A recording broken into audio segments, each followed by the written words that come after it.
Pouvons-nous pénétrer les intentions de Dieu à notre sujet? Pourquoi le Seigneur n'intervient-il pas toujours dans nos vies comme nous aimerions? Ce sont des questions qu'il faut se poser, n'est-ce pas? Chers amis fidèles du Padre Pio, bonjour, mon nom est Jean Goyard et vous assistez au programme sur les pas du Padre Pio.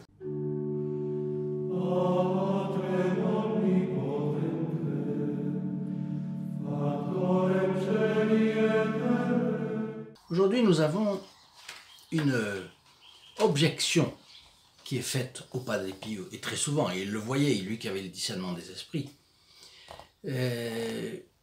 Quelqu'un arrivait à San Giovanni Rotondo, et il venait par curiosité ou par envie d'être aidé puissamment, et puis de temps en temps il protestait un peu, ou bien il s'éloignait de l'église. Malgré ma prière assidue, récitée avec une foi profonde, Padre Pio n'a pas réussi à me faire accorder la grâce que j'avais demandée. Voilà bien posé l'objection, n'est-ce pas? Et quand un jour un frère capucin rapporta au Padre Pio un cas de ce genre très caractéristique, le Padre Pio montra le ciel du doigt en disant « mais tout dépend de lui ». Évidemment, et parfois le Padre Pio restait en méditation, priait, obtenait, et d'autres fois priait et n'obtenait pas. Et il le savait. Sa réaction, il n'allait pas dire je n'obtiens pas, c'est trop compliqué, je ne sais pas. Alors voilà, la réponse du Padre Pio nous pousse. C'est toujours le père Yazanzani qui parle, un de ses collègues, un de ses confrères, pardon, un de ses frères même. Le Seigneur ne peut pas nous accorder toujours tout, même s'il s'agit de quelque chose de bon, intrinsèquement bon, parce que ça peut ne pas rentrer dans les desseins de la providence. Parfois, Dieu permet que nous souffrions. La prière peut déplacer le curseur, ça c'est vrai. Mais, je vous rappelais il y a quelques jours, quelqu'un qui m'a écrit, et qui me disait « j'ai prié le Padre Pio, je me suis intéressé à votre chaîne, etc. Mais je n'ai pas été exaucé et je m'en vais. » Non seulement il voudrait être exaucé, mais exaucé tout de suite. Non, c'est pas comme ça que fonctionnent les choses avec le bon Dieu. Donc, par exemple, quand le Padre Pio était jeune, il était obligé à vivre avec sa famille loin du cloître alors qu'il avait pris l'habit de capucin et que il se préparait à être prêtre et on lui a dit non, il faut rentrer chez vous, vous n'êtes pas en bonne santé. Puis après il a été ordonné prêtre, mais même étant prêtre il a été renvoyé chez lui un moment. Donc voilà que le seul fait de se voir coupé de son ordre de Saint François faisait que le Padre Pio se sentait mourir. Un jour, il adressa à la Sainte Vierge la prière suivante, comme tous les autres frères, selon la règle, il voulait être là, dans un couvent. Et c'est bon, c'est vous qui me l'avez demandé, j'ai pris l'habit de capucin, et maintenant vous me faites vivre en mauvaise santé et même revenir dans ma famille pendant un certain temps. La bienheureuse Vierge Marie, qui pourtant avait réservé ses soins les plus délicats au Padre Pio, elle lui a apparu, pensez-vous. Mais elle baissait les yeux lors de ses supplications si insistantes et lui disait que cela lui semblait être une marque de désapprobation. Elle ne lui montrait plus son beau visage, comme il disait. Alors, il est évident que le Padre Pio demandait quelque chose qui n'entrait pas à ce moment-là dans les desseins de Dieu. Bon, il faut insister là-dessus, dit le Père, qui parle du Padre Pio, parce que il arrive à des personnes de demander la guérison de quelqu'un, ou leur propre guérison, et ils finissent par se trouver face à la mort. Déçus, ils s'éloignent de Dieu, ils ne prient plus, ils ne vont plus à l'église, ainsi de suite, et au fond, préfèrent mener une vie d'athée pratique. Alors, voilà que un jour, Natalino Rapadibiella est descendu un jour à San Giovanni Rotondo. Descendu, ça veut dire qu'il était dans le nord. Et après avoir rencontré le Padre Pio, se plaignit qu'il n'allait pas bien et que le traitement auquel il était en train de se soumettre ne donnait aucun résultat. Et le Padre Pio l'écouta et lui dit: souviens-toi que les médecins et les médicaments sont efficaces selon la volonté de Dieu le Père. Et un autre cas, voyez-vous, un jour à l'église, Enzo Bertani, j'ai rencontré des cas comme ça, c'est impressionnant, présenta au Padre Pio 2 créatures désolées et accablées. Les parents d'un jeune fils qui était mort, et ils se plaignaient de la terrible punition que Dieu leur avait infligée.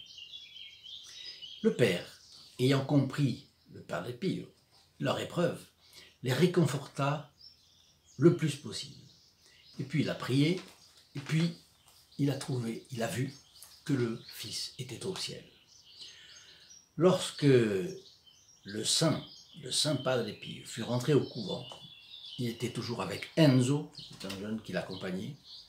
Il a souligné la rude épreuve à laquelle ses pauvres parents avaient été soumis, mais il a ajouté: tu ne sais pas ce que le Seigneur leur a épargné.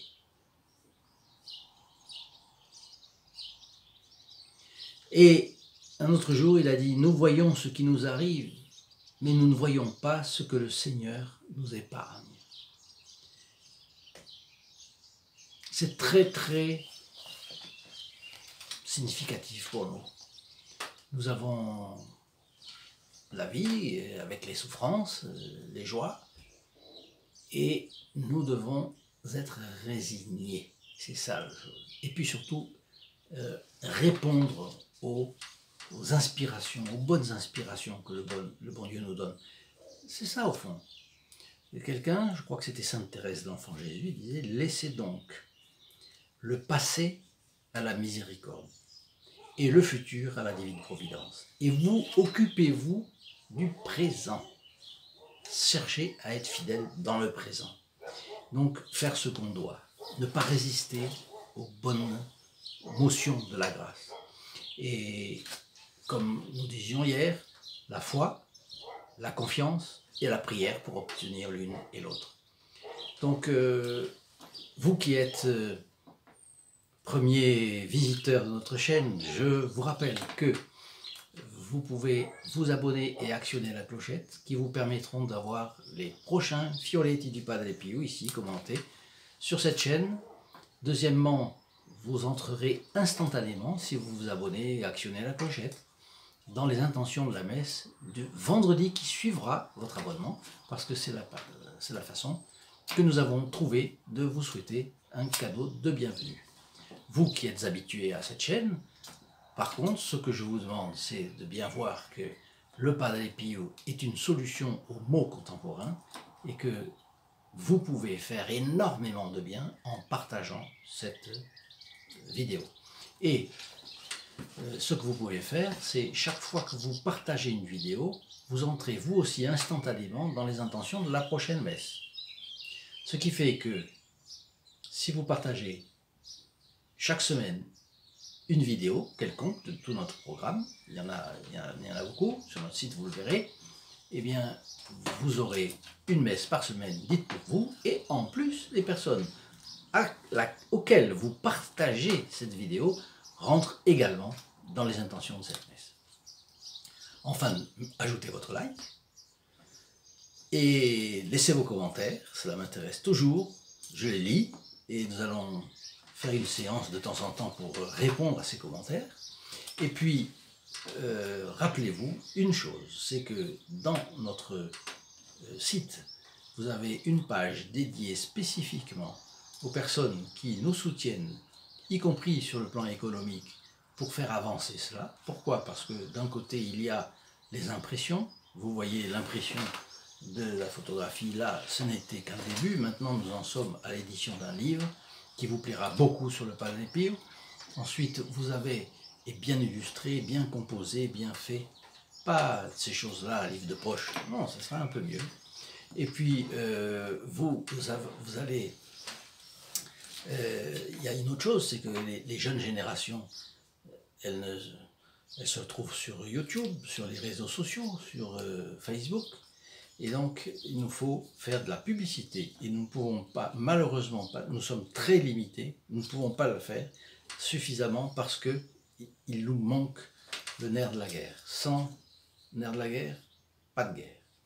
Et voilà pourquoi je m'adresse à vous, tous ceux qui pourraient avoir l'inspiration de devenir eux aussi des membres du groupe des protégés du Padre Pio. Eh bien, je vous demande au moins de vous poser cette question. Est-ce que vous ne pouvez pas faire quelque chose dans cet ordre-là? Pourquoi? Parce qu'il nous faut travailler beaucoup. Nous avons un champ devant nous à labourer qui est immense. Et c'est la raison pour laquelle je m'adresse instamment à tous ceux-là, à tous ceux qui auraient cette inspiration, qui auraient cette générosité de cœur aussi à participer, qui nous aideraient à lutter contre l'indifférence, qui est le grand obstacle que nous avons.